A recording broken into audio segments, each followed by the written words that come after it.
ہر غیبت کرنے والے، تانے دینے والے کی خرابی ہے جو مال جمع کرتا ہے اور اس کو گن گن کر رکھتا ہے۔ شاید وہ خیال کرتا ہے کہ اس کا مال اس کی ہمیشہ کی زندگی کا موجب ہوگا۔ ہرگز نہیں، وہ ضرور حطمہ میں جھونک دیا جائے گا۔ اور تم کیا سمجھے کہ حطمہ کیا ہے؟ وہ اللہ کی بھڑکائی ہوئی آگ ہے جو دلوں تک جا پہنچے گی۔ بے شک وہ اس میں بند کر دیے جائیں گے، یعنی آگ کے لمبے لمبے ستونوں میں۔ ابو لہب کے ہاتھ ٹوٹ گئے اور وہ خود ہلاک ہو گیا۔ نہ تو اس کا مال ہی اس کے کچھ کام آیا اور نہ وہ جو اس نے کمایا، کہ انسان اپنے پروردگار کا بڑا ناشکرا ہے، اور وہ اس بات سے آگاہ بھی ہے۔ اور بے شک وہ مال سے بہت محبت کرنے والا ہے۔ کیا وہ اس وقت کو نہیں جانتا کہ جب مردے قبروں میں سے باہر نکال لیے جائیں گے اور جو بھید دلوں میں ہیں وہ ظاہر کر دیے جائیں گے؟ بے شک ان کا پروردگار اس روز ان سے خوب واقف ہوگا۔ سو جس نے اللہ کے رستے میں مال دیا اور پرہیزگاری کی اور بہترین بات یعنی کلمہ توحید کو سچ جانا، تو اس کو ہم آسان طریقے کی توفیق دیں گے۔ اور جس نے بخل کیا اور بے پرواہ بنا رہا اور بہترین بات کو جھوٹ سمجھا، تو ہم اسے رفتہ رفتہ سختی میں پہنچا دیں گے۔ اور جب وہ دوزخ کے گڑھے میں گرے گا تو اس کا مال اس کے کچھ بھی کام نہ آئے گا۔ یقیناً راہ دکھا دینا ہمارا ذمہ ہے، اور بے شک آخرت اور دنیا ہماری ہی ملکیت ہے۔ سو میں نے تم کو بھڑکتی آگ سے خبردار کر دیا ہے۔ اس میں وہی داخل ہوگا جو بڑا بدبخت ہے، جس نے جھٹلایا اور منہ پھیرا، اور جو بڑا پرہیزگار ہے وہ اس سے بچا لیا جائے گا۔ وہ جو اپنا مال دیتا ہے تاکہ پاک ہو، اور اس لیے نہیں دیتا کہ اس پر کسی کا احسان ہے جس کا بدلہ اتارا جائے، بلکہ اپنے رب اعلیٰ کی رضامندی حاصل کرنے کے لیے دیتا ہے، اور وہ عنقریب خوش ہو جائے گا۔ مگر انسان عجیب مخلوق ہے کہ جب اس کا پروردگار اس کو آزماتا ہے کہ اسے عزت دیتا اور نعمت بخشتا ہے تو کہتا ہے کہ میرے پروردگار نے مجھے عزت بخشی، اور جب دوسری طرح آزماتا ہے کہ اس پر روزی تنگ کر دیتا ہے تو کہتا ہے کہ میرے پروردگار نے مجھے ذلیل کیا۔ یوں نہیں، بلکہ تم لوگ یتیم کی خاطر نہیں کرتے اور نہ مسکین کو کھانا کھلانے کی ترغیب دیتے ہو، اور میراث کے مال کو سمیٹ کر کھا جاتے ہو، اور مال کو بہت ہی عزیز رکھتے ہو۔ مجھے اس شخص سے سمجھ لینے دو جس کو میں نے اکیلا پیدا کیا، اور میں نے اس کو بہت سا مال دیا اور ہر وقت حاضر رہنے والے بیٹے دیے، اور اس کو ہر طرح کے سامان میں وسعت دی، پھر بھی لالچ رکھتا ہے کہ میں اسے اور زیادہ دوں۔ ایسا ہرگز نہیں ہوگا، یہ ہماری آیتوں کا بڑا مخالف رہا ہے۔ میں اسے ایک بڑی چڑھائی چڑھاؤں گا۔ اس نے غور و فکر کیا اور ایک بات ٹھہرا لی، یہ مارا جائے، اس نے کیسی تجویز کی، پھر یہ مارا جائے، اس نے یہ کیسی تجویز کی۔ پھر اس نے نگاہ کی، پھر تیوری چڑھائی اور منہ بگاڑا، پھر پیٹ پھیر کر چلا اور تکبر کیا۔ پھر کہنے لگا یہ تو جادو ہے جو پہلے لوگوں سے برابر ہوتا آیا ہے۔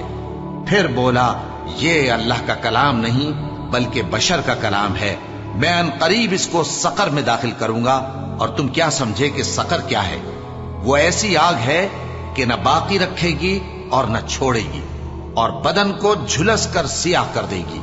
اس پر 19 داروغہ ہیں۔ جب لوگوں نے نہ مانا تو نوح نے اللہ سے عرض کی کہ پروردگار، میں اپنی قوم کو رات دن بلاتا رہا، لیکن میرے بلانے سے وہ اور زیادہ گریز کرتے رہے۔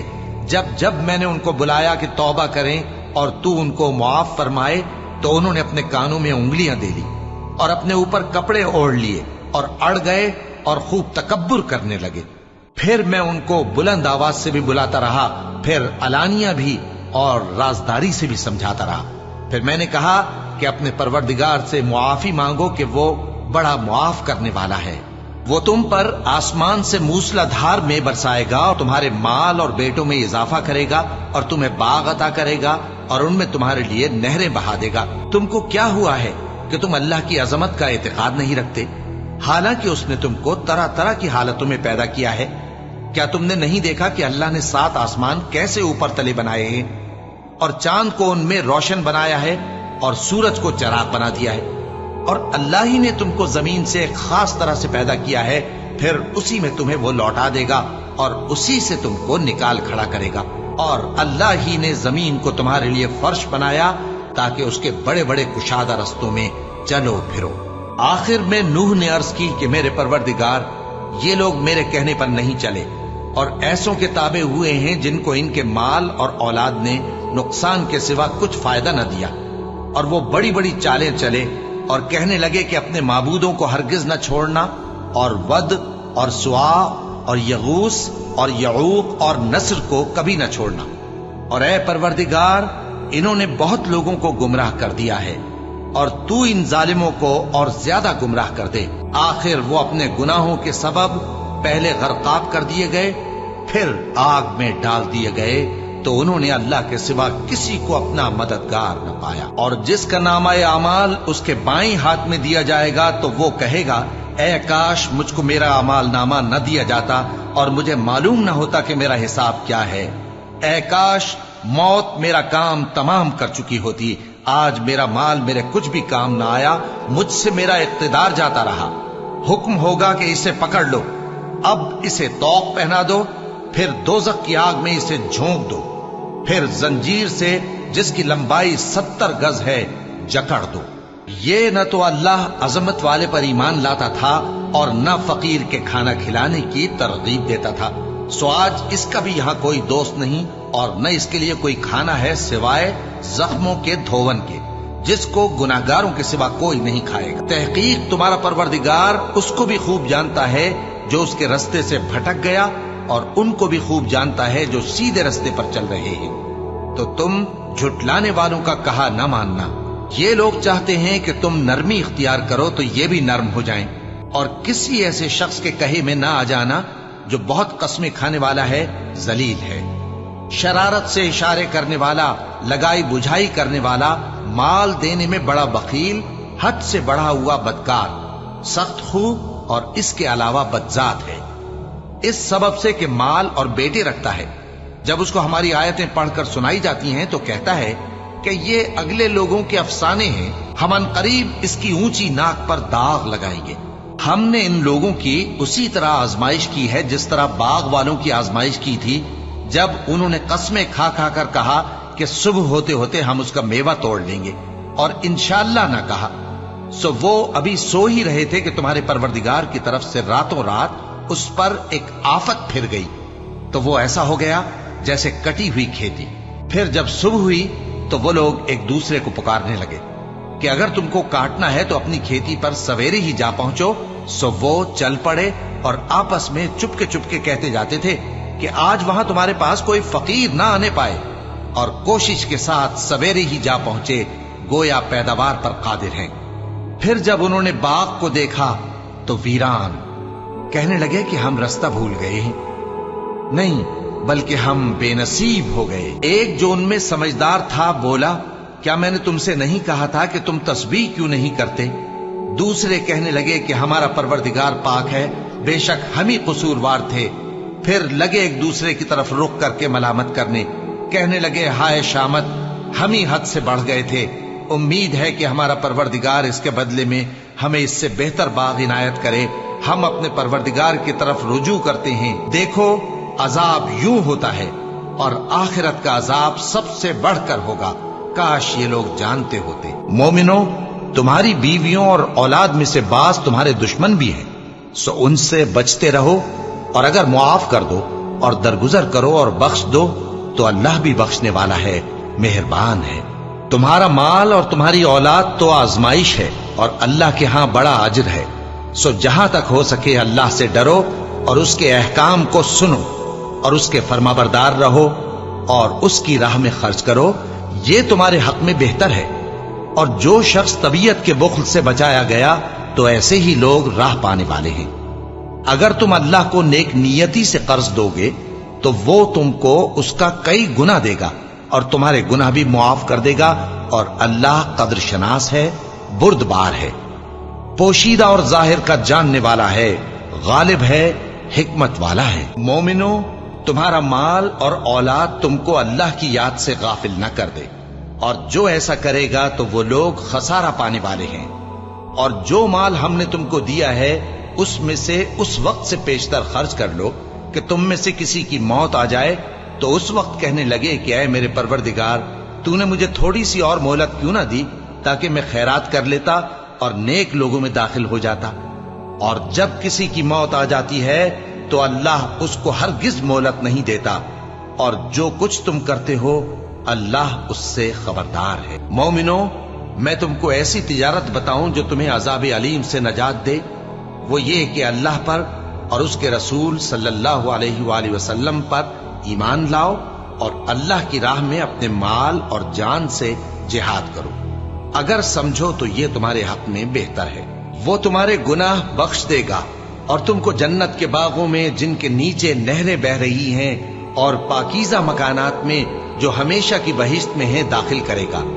یہی بڑی کامیابی ہے۔ اور ایک اور چیز جس کو تم بہت چاہتے ہو، یعنی تمہیں اللہ کی طرف سے غلبہ نصیب ہوگا اور فتح ان قریب ہوگی، اور مومنوں کو اس کی خوشخبری سنا دو۔ اور اے مسلمانوں، جو مال اللہ نے اپنے پیغمبر کو ان لوگوں سے جنگ کے بغیر دلوایا ہے اس میں تمہارا کچھ حق نہیں، کیونکہ اس کے لیے نہ تم نے گھوڑے دوڑائے نہ اونٹ، لیکن اللہ اپنے پیغمبروں کو جن پر چاہتا ہے غالب کر دیتا ہے، اور اللہ ہر چیز پر قادر ہے۔ جو مال اللہ نے اپنے پیغمبر صلی اللہ علیہ وآلہ وسلم کو بستیوں والوں سے دلوایا ہے وہ اللہ کے اور پیغمبر کے قرابت والوں کے اور یتیموں کے اور حاجت مندوں کے اور مسافروں کے لیے ہے، تاکہ جو لوگ تم میں دولت مند ہیں انہی کے ہاتھوں میں نہ گردش کرتا رہے، اور جو چیز تم کو پیغمبر صلی اللہ علیہ وآلہ وسلم دیں وہ لے لو، اور جس سے منع کریں اس سے باز رہو، اور اللہ سے ڈرتے رہو، بے شک اللہ سخت عذاب دینے والا ہے۔ اور ان ضرورت مند مہاجروں کے لیے بھی جو اپنے گھروں اور مالوں سے خارج اور جدا کر دیے گئے ہیں، جو اللہ کے فضل اور اس کی خوشنودی کے طلبگار اور اللہ اور اس کے پیغمبر کے مددگار ہیں، یہی لوگ سچے ہیں۔ اور ان لوگوں کے لیے بھی جو مہاجرین سے پہلے اس گھر یعنی مدینے میں مقیم ہیں اور ایمان میں مضبوط ہیں، اور جو لوگ ہجرت کر کے ان کے پاس آتے ہیں وہ ان سے محبت کرتے ہیں، اور جو کچھ ان کو ملا اس سے اپنے دل میں کچھ خواہش اور خلش نہیں پاتے، اور ان کو اپنی جانوں پر مقدم رکھتے ہیں خواہ وہ خود بھی فاقے سے ہوں۔ اور جو شخص خود غرضی سے بچا لیا گیا تو ایسے ہی لوگ بامراد ہیں۔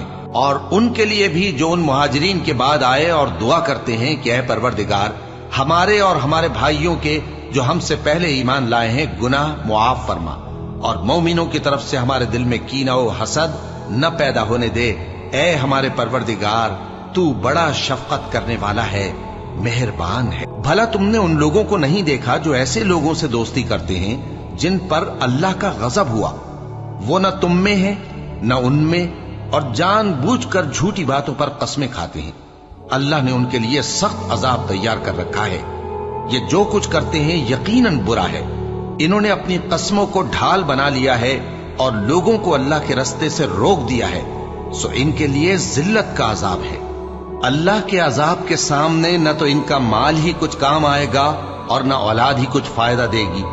یہ لوگ اہل دوزخ ہیں، اس میں ہمیشہ جلتے رہیں گے۔ جس دن اللہ ان سب کو جلا اٹھائے گا تو جس طرح تمہارے سامنے قسمیں کھاتے ہیں اسی طرح اس کے سامنے بھی قسمیں کھائیں گے، اور خیال کریں گے کہ ایسا کرنے سے کام چل جائے گا۔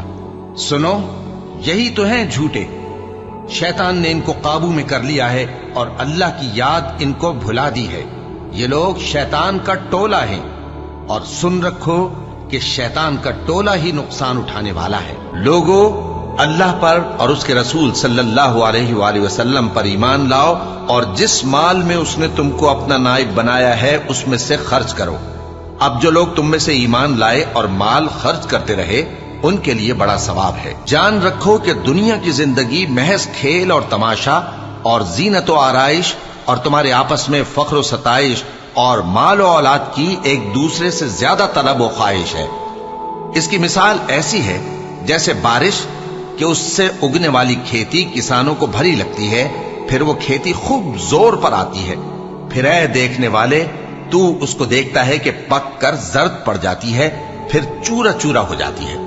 اور آخرت میں کافروں کے لیے عذاب شدید اور مومنوں کے لیے اللہ کی طرف سے بخشش اور خوشنودی ہے۔ اور دنیا کی زندگی تو دھوکے کا سامان ہے۔